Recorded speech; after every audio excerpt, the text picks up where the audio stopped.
Direktorat Reserse Kriminal Polda Sumatera Utara berhasil mengungkap kasus laporan pengaduan palsu. Hal ini dilakukan oleh seorang ibu rumah tangga bernama Erlina Boru Sihombing. Korban merupakan pedagang sayur yang beberapa waktu lalu, tepatnya pada tanggal 1 Mei tahun 2020, melaporkan bahwasanya ada terjadi kasus begal yang menimpa dirinya.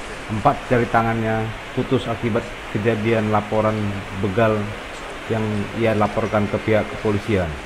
Dan ternyata dari hasil laporan tersebut, polisi berhasil mengungkap laporan pengaduan tersebut merupakan palsu dan kejadian tersebut tidak pernah terjadi sama sekali.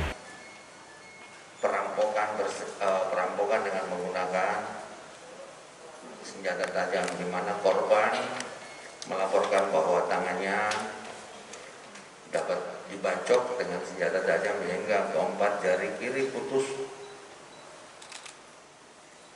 dan ibu itu kehilangan sejumlah barang-barang berharga, tas, uang ada 4 juta, HP, dan tasnya diambil oleh begal. Kemudian dilakukan pemeriksaan karena semua tindakan investigasi itu dimulai dari tempat kejadian perkara. Setelah tim dari Reserse Polda Sumatera Utara melakukan investigasi, tepatnya di TKP di Jalan Abdul Rahman Hakim, ternyata keterangan dari yang diberikan oleh Ibu Erlina Sihombing ini, Erlina Sihombing tidak sesuai dengan kenyataan.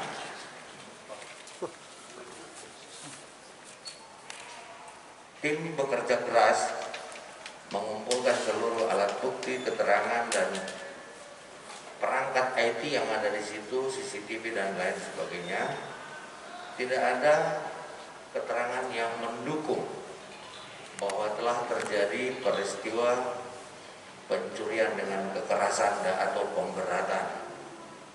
Kalau istilah begal itu adalah istilah bahasa awam, namun kalau di kami istilah kepolisian adalah pencurian dengan kekerasan atau pencurian dengan pemberatan.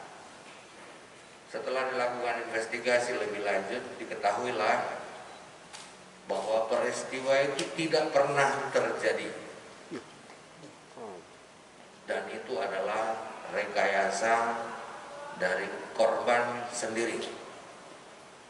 Dan hari ini secara resmi kita nyatakan bahwa Erlina Boru Sihombing sebagai tersangka laporan palsu sebagaimana disebutkan dalam rumusan pasal 242 KUH pidana dengan ancaman hukuman 7 tahun.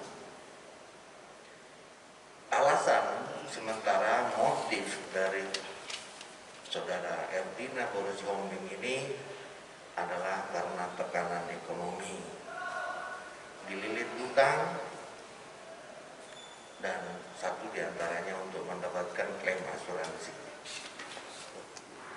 Itulah latar belakang yang mengakibatkan ibu ini dengan percaya diri melakukan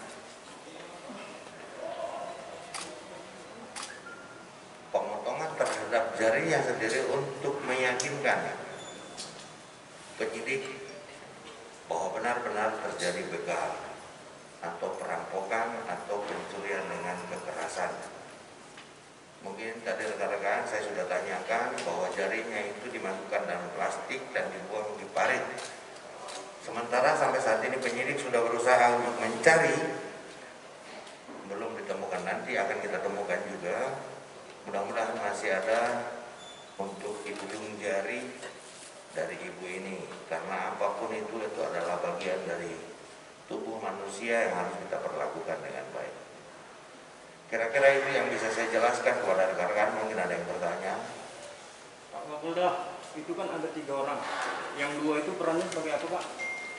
Perannya adalah turut membantu ibu ini mengantar, satu sebagai teman sesama pedagang, satu yang mengantar ke rumah sakit. Status mereka? Sampai saat ini kita tetapkan sebagai saksi. Nanti dari hasil pengembangan dan pemeriksaan dan penyidikan bisa kita kembangkan apakah layak atau pantas dinaikkan statusnya dari sanksi menjadi tersangka. Namun yang pasti untuk Ibu Erlina Sihombing secara resmi kita nyatakan sebagai tersangka laporan palsu. Jenderal, izin Jenderal, ini profesi si ibu ini apa? Kemudian dia bisa merekayasa sampai sebegitu jauh itu seperti apa? Apakah sendiri apa melibatkan orang lain? Terima kasih rekan-rekan, kalau itu bertanya itu ada jawabannya dalam ilmu kriminologi. Manusia memiliki sisi buruk dan sisi baik.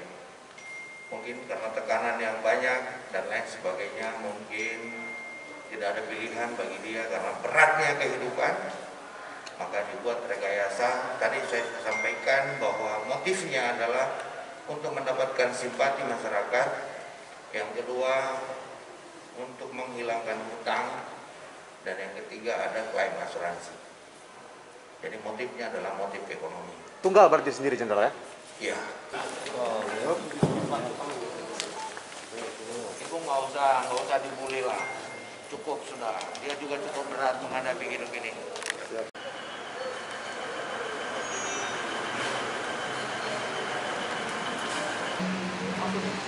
Pak Dir, mengenai jari tangan, 4 jari tangan yang masih belum ditemukan itu apakah dilakukan pencarian atau gimana? Kemarin kita sudah, setelah mengakui bahwa dia potong sendiri, kita sudah upaya mendapatkan HP milik yang bersangkutan, mendapatkan alat yang digunakan untuk memotong, kemudian mendapatkan alas yang dijadikan untuk memotong, termasuk jari-jarinya. Seperti apa Pak Dir? Begini, satu sisi dengan laporan Ibu Erlina Sihombing yang kala itu melaporkan sebagai korban kejahatan begal dengan kondisi yang cukup memprihatinkan, kemudian membuat jajaran Polda Kriminal Umum melakukan penyelidikan lebih dalam. Kemudian terungkaplah kejadian-kejadian begal beberapa TKP. Ada kurang lebih 26 kejadian. Rentetan dari pasca kejadian si ibu inilah ya? Iya, betul. Nah, selanjutnya masih terutang satu ini, yang kasus Ibu Erlina ini. Belum ketemu. Dari pelaku-pelaku yang sudah kita dapatkan, tidak ada yang mengaku pernah melakukan kejahatan di air hakim. Itulah kemudian berdasarkan keterangan-keterangan kita dapat itu, kita dalami keterangan lagi ke Ibu Sihombing. Nah, akhirnya kemarin mengaku bahwa itu sebenarnya rekayasa. Jadi Ibu Sihombing ini punya utang kepada 5 orang. Dengan tekanan utang ini, dia kemudian berharap dengan kejadian itu ada rasa iba dari pengutang ini untuk menghapuskan utangnya. Kira-kira begitulah. Prosesnya sehingga mengarah menetapkan sebagai tersangka berapa hari setelah kejadian, pasca kejadian? Tanggal 1 kan diduga kejadian, kemudian tanggal 14 kemarin.